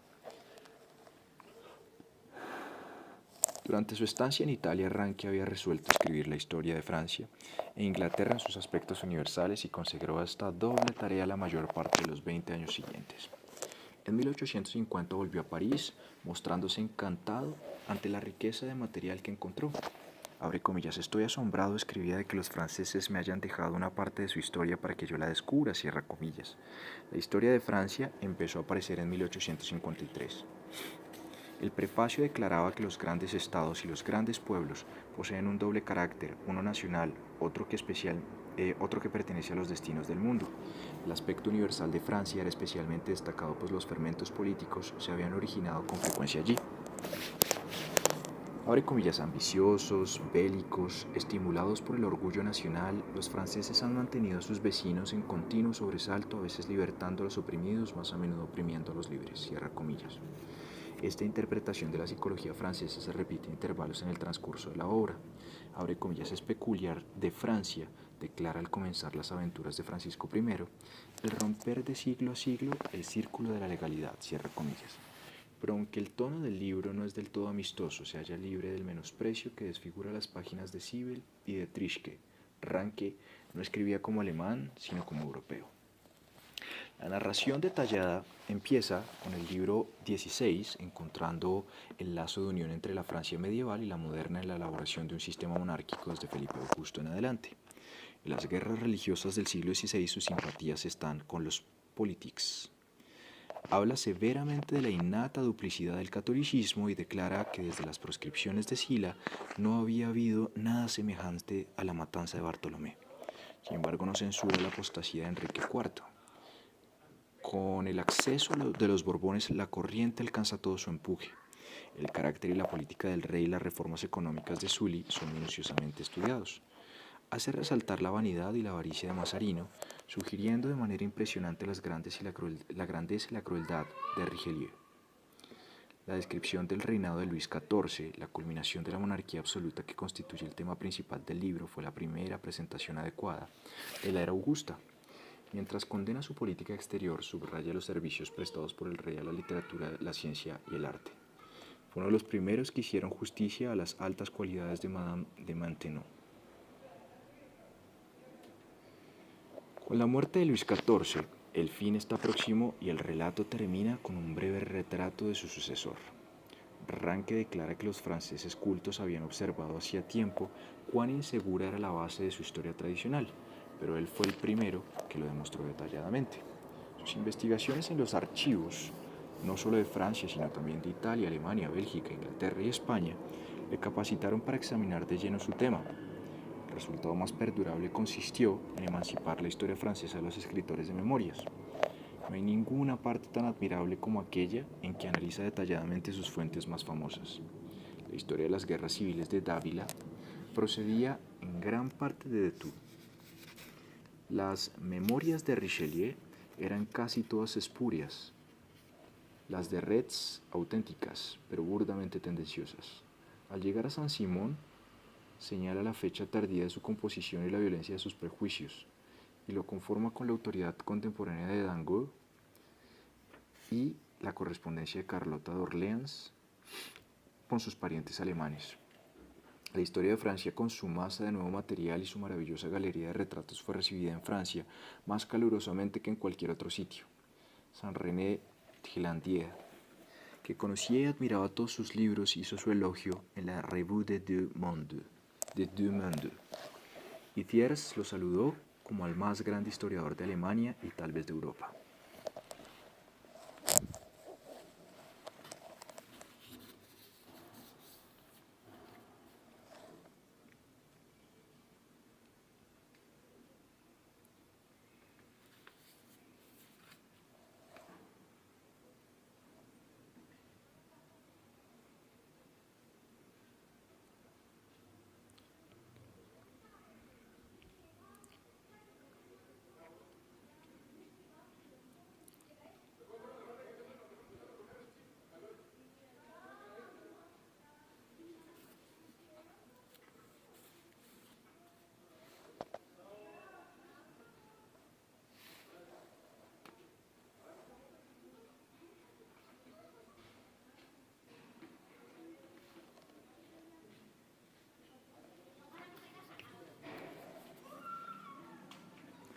Ranke pasó de Francia a Inglaterra y dedicó a esta su más extenso trabajo de investigación. Su esposa era irlandesa y el ensayo de Macaulay había hecho familiar su nombre en aquel país. Al entregar una presentación del rey de Prusia al príncipe consorte, el historiador observó, entre comillas, vengo a estudiar, y el príncipe le replicó galantemente, dos puntos, abre comillas, si usted es estudiado aquí, cierra comillas. Exploró no solo los archivos de Londres, sino también los de Dublín, haciendo valiosos descubrimientos en las inapreciables colecciones de Sir Thomas Phillips. Para dominar el tema de las relaciones exteriores del país, hizo viajes especiales a París y La Haya. Elaboró la historia de Inglaterra siguiendo el mismo plan que para la francesa, ya que su objeto fue estudiar las épocas en que eran más marcada su influencia sobre el desarrollo del género humano. Entre comillas, en los últimos 2 siglos a la nación francesa le importaba más la gloria de sus armas en el extranjero, a la inglesa la organización jurídica de sus asuntos interiores, cierra comillas. Sugiere que aunque sería una locura desafiar a Macaulay en su propio terreno, pudiera ser útil una interpretación independiente de los acontecimientos. Emprendió su nueva tarea con insólita simpatía. Francia era el país del absolutismo, la innovación y la agresión. Inglaterra era ordenada y conservadora. Abre comillas, en ninguna parte se han conservado tantas instituciones de la Edad Media, cierra comillas. Según su costumbre, empieza con un breve esbozo de la historia inglesa primitiva. El relato se amplía con Enrique VIII, del cual traza un retrato apenas alterado por los recientes volúmenes de Froude. Abre comillas, no sentía verdadera simpatía por ningún viviente. Los hombres son para él tan solo instrumentos que usa y hace pedazos. Pero posee una incomprobable inteligencia práctica. Seguimos el curso de su gobierno con una impresión mixta de aversión y admiración, cierra comillas. Demostró una vez más que se daba plena cuenta del papel de la personalidad en la historia. Después de terminar su análisis de la reina Isabel, observa que durante ninguna otra dinastía dependieron tanto las grandes transformaciones nacionales de los fines personales de los príncipes. La clave del libro se halla en la fundación de la monarquía parlamentaria y de los dos revolucionarios del siglo XVII. Se negó a aceptar la defensa de Jacobo I iniciada por entonces por Gardiner y sitúa a Carlos I como hombre y como gobernante por encima de su padre. comprendiendo que el anglicanismo no era el catolicismo, ensalza la sinceridad y la profundidad de sus convicciones religiosas. Entre comillas, había en él algo del mártir, si se puede llamar así al hombre que estima su propia vida menos que la causa por la que lucha, y pereciendo él mismo, la salva para el futuro, cierra comillas. Su defecto principal fue su incapacidad para comprender las ideas de otras mentes. Su intento de gobernar sin parlamento hizo inevitable el fracaso, y el porvenir de la Gran Bretaña estaba unido a la victoria sobre los principios de los Estuardos. Pym no aparece como un defensor de la ley y la tradición, sino como uno de los más grandes jefes revolucionarios. El retrato de Cromwell está diseñado sin gran simpatía, pero comprende el hecho capital de que en él los elementos conservadores eran tantos como los elementos destructivos. Fue también el primero que afirmó que una gran riqueza de nuevos datos el carácter europeo de la Revolución de 1688. Con la muerte de Guillermo III se estrecha la senda y termina con la ascensión al trono de Jorge III. El principal valor de la obra reside en la nueva luz que arroja sobre las relaciones entre Inglaterra y el continente y la reacción de esas relaciones en su vida interna. No era de menor importancia la interpretación de la lucha doméstica desde el punto de vista de un extranjero mucho mejor preparado que Guizot. Si tiene menos vida y color que algunos de sus predecesores, posee un peso y una dignidad que él nunca superó. Los análisis de Clarendon y de Burnet tienen una importancia primordial. Sin alcanzar nunca una gran popularidad, su lugar como clásico histórico está asegurado. Capítulo 3.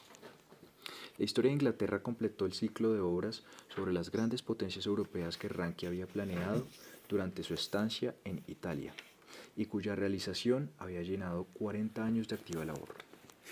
Le sucedió cierto número de escritos que pertenecen más bien a la categoría de las monografías históricas. Sus aportaciones a la historia de Alemania, 1555-1618, reanudaba la historia en el punto donde la había dejado la Reforma. El estudio sobre Fernando I y Maximiliano II había aparecido en la revista, pero el retrato de Rodolfo II era inédito y no hay ninguna pintura más interesante en la galería del historiador que la de este misterioso gobernante, con su cerebro enfermo y su amor al mundo oculto. Fue una aventura aún más importante la historia de Wallenstein. Ranke había ocupado con frecuencia la guerra de los 30 años, pero su nuevo trabajo se basaba en nuevas investigaciones hechas en Bruselas, Dresde y Viena. El gran soldado brindaba un interés especial, ya que la tradición y la erudición dudaban igualmente si debían presentarlo como un traidor o como un hombre honrado. Horter, el historiador de los Habsburgos, como es natural, lo condenaba. El Wallenstein de Ranke codicia territorio y ambiciona fundar una dinastía, pero aunque jugó con la traición, no llegó a cometer su acto final. Mientras todo el mundo confiaba en Gustavo Adolfo, nadie creía en su rival. Grandiosa figura y gigantesco egoísta, solo fue un aventurero. El descubrimiento subsiguiente de sus relaciones con Suecia hace anticuados los últimos capítulos, y por una vez Ranke aceptó documentos, los informes de Cecima Rasnin, que luego resultaron ser falsificaciones. Pero el libro conserva su interés, y Halvik, el más grande de los modernos estudiosos de Wallenstein, acaba de publicar hace poco una edición corregida. Las obras de aquella época reflejan la actitud de 1870. Ranke acogió el resultado de la guerra como un triunfo de la Europa conservadora sobre la revolucionaria, pero estaba completamente desprovisto de rencor nacional. Abre comillas, ¿quién de todos nosotros, preguntaba, no está influido por el espíritu francés? Cierra comillas. Al encontrar en Viena a su viejo amigo Thiers, observó amablemente, estamos luchando contra Luis XIV. Ya había empezado un estudio sobre el origen de la Guerra de los 7 años y lo completó durante el verano y el otoño de 1870. En el prólogo lo calificaba de tributo personal a los sucesos del día, pero la obra no era menos objetiva que sus predecesoras. Acerca de la cuestión esencial aún por resolver sobre la responsabilidad de la guerra, declara que Federico deseaba la paz, sobre la paz en aquel preciso momento, pero que siempre pensó en nuevas adquisiciones para salvaguardar lo que ya poseía. Si la Guerra de los 7 años era una especie de apéndice a su historia de Prusia, que solo alcanzaba hasta 1748, dedicó en parte una obra aún más extensa a otro capítulo posterior del reinado de Federico, las potencias alemanas y la Fürstenbund 1780-1790 se funda una copia de materiales procedentes de archivos alemanes, austriacos y holandeses. El retrato de José, el héroe del libro, está trazado con sincera simpatía. El de Federico II quizás subraye con excesiva generosidad el mejor aspecto de un gobernante que tiene pocos amigos. Habiéndose ocupado así de Rusia, en la última parte del siglo XVIII volvió a los orígenes del Estado. En 1867 había empezado a publicar una edición completa de sus obras, revisándolas y a veces aumentándolas. En ningún caso realizó una alteración tan grande como en la historia de Prusia, cuyo primer libro se transformó en 4. La aparición de la obra colosal de Droysen dejó anticuados los capítulos sobre la Prusia primitiva, pero los nuevos libros, empleando libremente su material, rechazaban sin ruido el papel nacional que su colega asignaba a los Hohenzollern. La obra siguiente volvía a los comienzos de la historia contemporánea, los orígenes de las guerras de la Revolución. A pesar de ser uno de los trabajos menos importantes, se interesa por los puntos de vista del autor acerca de la Revolución Francesa, menosprecia la autocrítica de los dos últimos monarcas y sus colosales errores, y atribuye casi exclusivamente la responsabilidad del estallido a la oposición del clero y de la nobleza a una reforma. Su hostilidad hacia las ideas de la Revolución sigue inconmovible, pero su costumbre de juzgar no le abandona nunca. Con su loca intromisión, las potencias excitaron el orgullo nacional francés. La aguda contradicción entre dos mundos hostiles hizo también inevitable el conflicto, el choque entre la idea revolucionaria y la idea conservadora. Manteniendo su actitud, Sibel declaró que Ranke solo conocía una parte del material y añadía: abre comillas, yo no veo fuera de los hombres ideas que los arrastren como fuerzas demoníacas en contra de su voluntad. Veo más bien que los hombres forman su sistema intelectual y actúan de acuerdo con él. Cierra comillas. Mientras Sibel, el nacionalista liberal, sostenía que era razonable en Francia la dictadura de los monarcas, su maestro hace justicia al punto de vista francés. A los 82 años, el veterano publicó una extensa obra sobre Hardenberg, que sirve vagamente de continuación a las potencias alemanas y a las guerras de la Revolución. Hardenberg había dispuesto que no se tocaran sus papeles hasta medio siglo después de su muerte, y cuando llegó el momento los precintos fueron rotos por el propio Bismarck, confiándose los documentos al Néstor de los historiadores alemanes.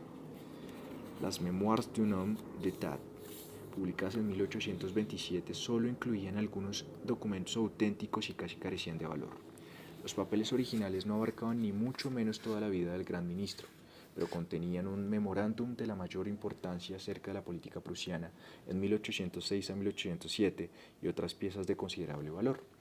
Utilizando los manuscritos de Haufitz y de otros contemporáneos, Ranke compuso una historia de la política prusiana durante la Gran Guerra en torno a la personalidad de Hardenberg. La obra empieza con un breve esquema de su carrera antes de entrar al servicio de Prusia de los 40 años, pero este es el único trozo realmente biográfico de toda la obra. Justifica el Tratado de Basilea, no solo como sabio políticamente, sino porque inicia 11 años de neutralidad, abre comillas, que fueron casi los más fecundos de la literatura alemana, cierra comillas. Pero a diferencia de Sibel, nunca se muestra injusto con Austria y reconoce que en 1809 este país se puso a favor de la libertad europea. El capítulo sobre Jena está escrito sin emoción. La obra concluye en 1813, ya que en los documentos no se hallan datos sobre los últimos años del estadista. Trischke afirmó que el Hardenberg era inferior en belleza artística y juicio histórico a las obras anteriores de Ranke, pero no deja de ser por eso una sólida aportación a la historia de la era napoleónica y revela la serenidad del escritor cuando se ocupa de la crisis que determinó el destino de su patria. La publicación de la correspondencia de Federico Guillermo IV con Bunsen constituía un deber editorial de segundo orden, y el historiador emprendió gustoso la tarea de dilucidar y defender la política de su querido señor. La devoción personal suscitaba el respeto, pero generalmente se consideró el retrato excesivamente favorecedor, y refiriéndose a este volumen, Trischke afirmó duramente que Ranke era demasiado cortesano para decir toda la verdad acerca de los grandes.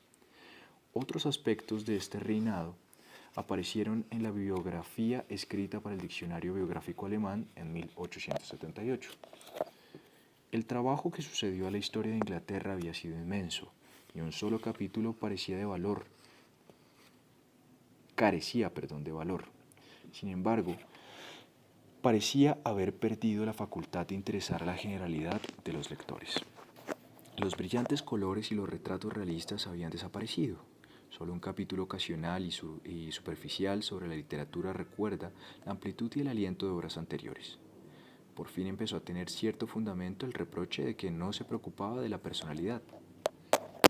En la primavera de 1880, Ranke anunció a su editor una nueva obra sobre la historia universal, cuyos 2 primeros tomos salieron a fines del mismo año.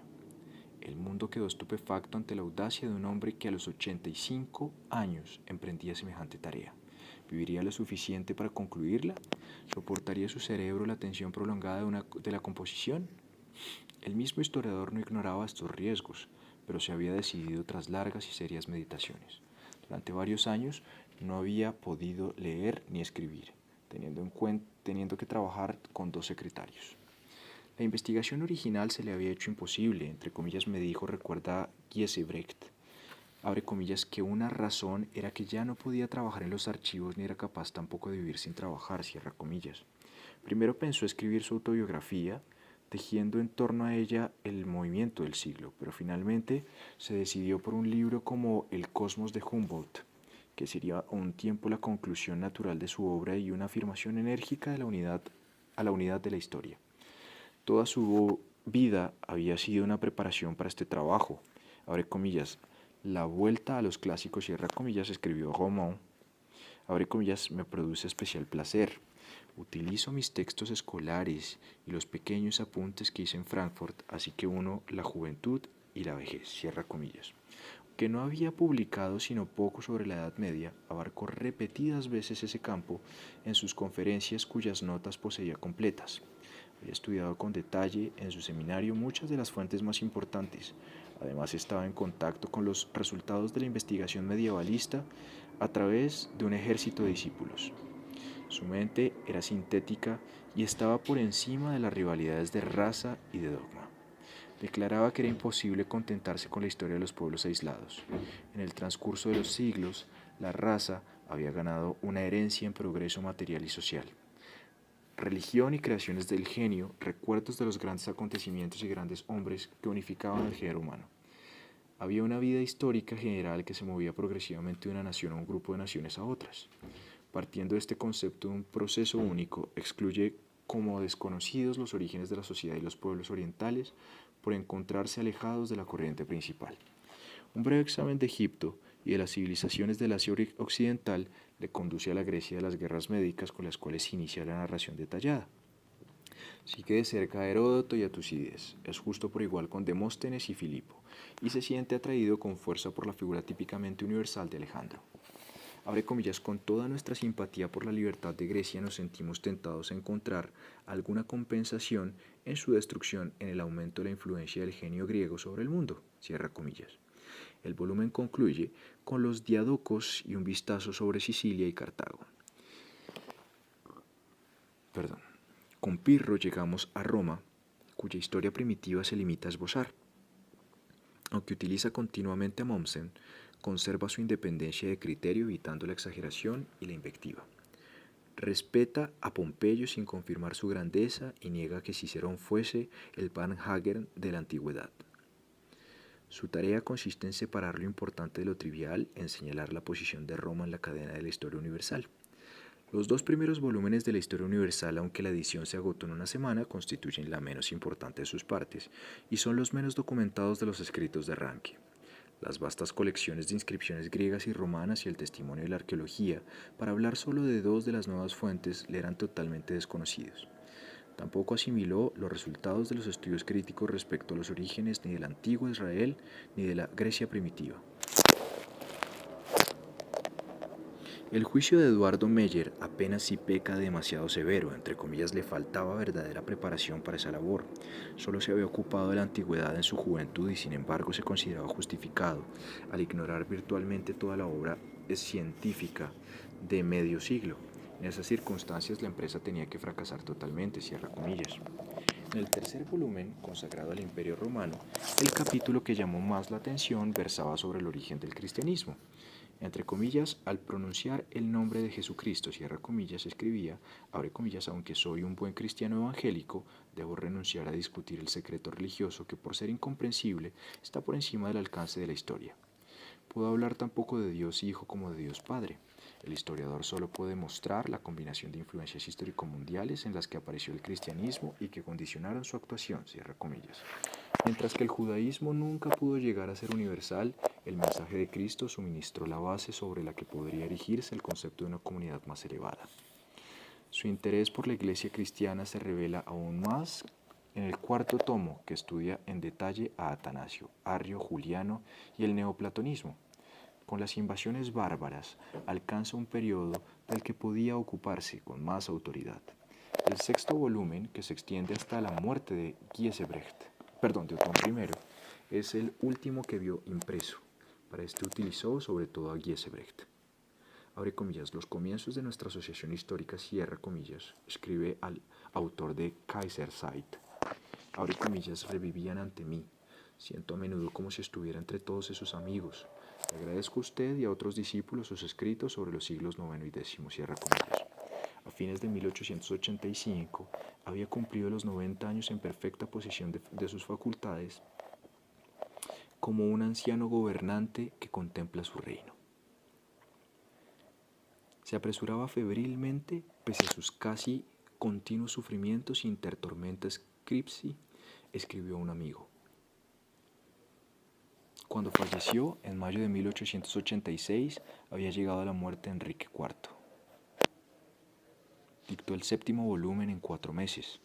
Su gigantesco plan estaba casi realizado, pues había decidido dar solo un breve esquema a la historia moderna. Para sustituir los tomos no escritos sobre la Baja Edad Media, Dove publicó el manuscrito de sus conferencias, completado con notas de sus oyentes y que hacía llegar la historia hasta 1453. La historia universal fue una maravillosa producción considerada tan solo como la proeza intelectual de un hombre entre los 80 y los 90 años que ya no podía leer ni escribir. Ningún autor cuyo saber se aproximara al de Ranke intentó nunca un saber de la historia del mundo. Se mueve con extraordinaria soltura a través de amplios dominios de la experiencia humana, sin intención de competir con el meritorio compendio de Weber. Su trabajo está escrito para los lectores ya iniciados, y son estos quienes mejor lo aprecian. Aunque el libro se ocupa sobre todo de las grandes tendencias, la importancia del factor individual se halla más plenamente reconocida que en las otras obras de su vejez. Abre comillas, en la cima de profundos, universales y tumultuosos movimientos, cierra comillas, decían las últimas palabras que dictó. Abre comillas, aparecen naturalezas vaciadas en un molde gigantesco que fijan la atención de los siglos. Las tendencias generales no son las únicas que deciden. Siempre son necesarias grandes personalidades para hacerlas efectivas. Cierra comillas. Al hablar de Alejandro, observa que el espectador apenas logra separarse del busto de París cuando piensa en las acciones y virtudes del hombre que representa. Sus semblanzas de Alejandro y Demóstenes, David y Constantino, Carlomagno y Otón I, Nicolás I y Hildebrando viven y se mueven. El único ataque le vino del campo católico. El jesuita Michael denunció acaloradamente su manera de tratar a la Iglesia romana, tachando de máximo error del libro su actitud frente a la cristiandad. Declaró que Ranke era un racionalista sin querer mostrarlo. No comprendía la Iglesia en el papado y elogiaba a Juliano y a Mahoma. Pocos lectores de la historia universal aceptarían para el autor la imputación de anticatólico y anticristiano. Alienta en la obra un profundo espíritu religioso y el intenso interés del autor hacia la vida y el pensamiento religioso se manifiesta en el lugar preeminente que otorga la historia eclesiástica. Pero su fe no era de la especie que suministra una clave fácil a los hombres de la historia. Las conferencias del rey Maximiliano declara que es imposible demostrar la existencia de una voluntad directriz que conduzca a la humanidad de un punto a otro o la de una fuerza inmanente que la arrastre hacia una meta. Todas las generaciones se hallan igualmente justificadas ante Dios y en la misma relación directa con Él. Las ideas morales solo podían propagarse en extensión, no en calidad. Era imposible ir más allá del cristianismo. La humanidad contiene dentro de sí infinitos desarrollos que aparecen obedientes a leyes desconocidas. La historia es la crónica de manifestaciones divinas imperfectamente comprendidas. La crítica de Lamprecht, tan perversa en ciertos sentidos, subraya justamente el carácter esencialmente místico de su visión.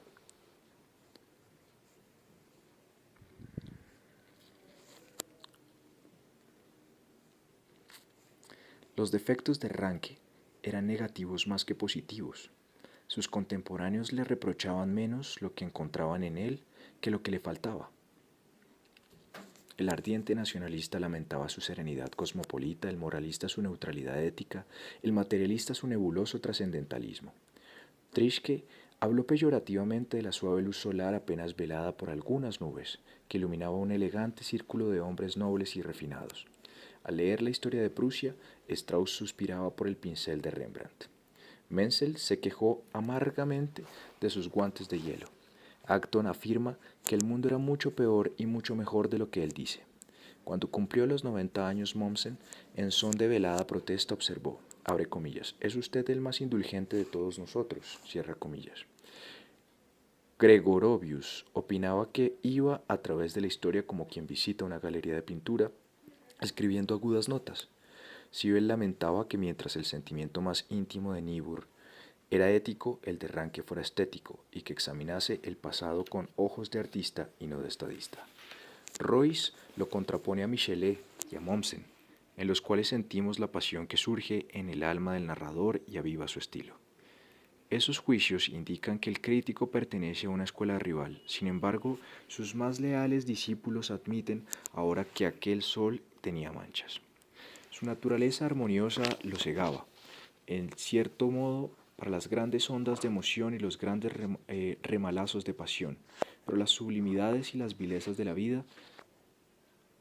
Ahora, fue una suerte que no realizase su proyecto de una historia de la Revolución Francesa. Tratando de igual modo a los individuos y a las naciones, se movía con mayor soltura en las regiones intermedias de la experiencia humana. Su obra era también incompleta en otra dirección. Cuando ya se ha escrito la historia de los estados y se ha aclarado el desarrollo del sistema europeo, quedan aún por describir la vida de la gente y las ideas que gobiernan y explican la acción. Existe la tendencia a examinar demasiado los acontecimientos desde las ventanas de la sala de consejos, a olvidar las masas y a pasar por alto la presión de las fuerzas económicas. Las relaciones venecianas, que lo pusieron en el camino del éxito y a las que atribuía quizás un valor excesivo, ejercieron una influencia permanente en su espíritu. Es sobre todo en la mayor atención a la evolución de la sociedad y a los testigos de la transformación silenciosa en lo que la generación siguiente ha progresado más allá de su teoría y de su obra. Los servicios que prestó a la historia pueden resumirse brevemente. El primero consistió en divorciar el estudio del pasado de las pasiones del presente y narrar lo que en realidad sucedió. Wie es eigentlich gewesen.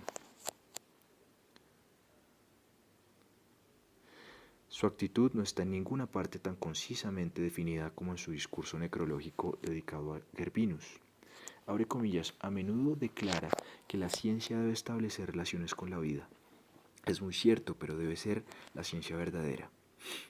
Si primero elegimos un punto de vista y lo transportamos a la ciencia, entonces la vida actúa sobre la ciencia, no la ciencia sobre la vida. Cierra comillas. Sus propias y firmes opiniones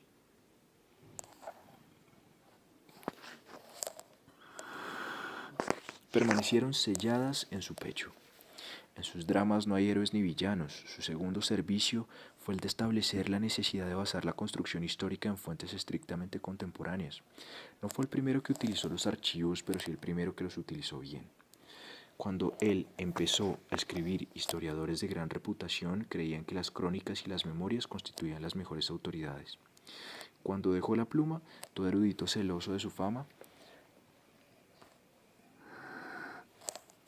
había aprendido a no contentarse con nada menos que los papeles y la correspondencia de los actores mismos y de las personas que habían estado en contacto inmediato con los sucesos descritos. En tercer lugar, fundó la ciencia de la prueba mediante el análisis de las autoridades contemporáneas u otras a la luz del temperamento del autor, su filiación y sus oportunidades de saber y la comparación con el testimonio de otros escritores. Desde entonces, todo historiador debe investigar dónde obtuvo sus datos su informador. Arranque. Le corresponde la gloria de haber hecho plenamente inteligible la historia de Europa, de haber establecido su unidad y retratado a los principales personajes del drama. Fue felicitado por Arneth por haber dado una obra maestra a cada país. Vino a ser por encima de toda comparación el más grande escritor histórico de los tiempos modernos, no solo porque fundó el estudio científico de los materiales y porque poseyó en un grado no superado el temperamento crítico, sino porque su capacidad de trabajo y su longevidad le permitieron producir un mayor número de obras de primera calidad que a cualquier otro escritor. Él afirmó en Europa la supremacía de la erudición alemana y nadie se ha acercado nunca tanto al historiador ideal. Fin del capítulo 6.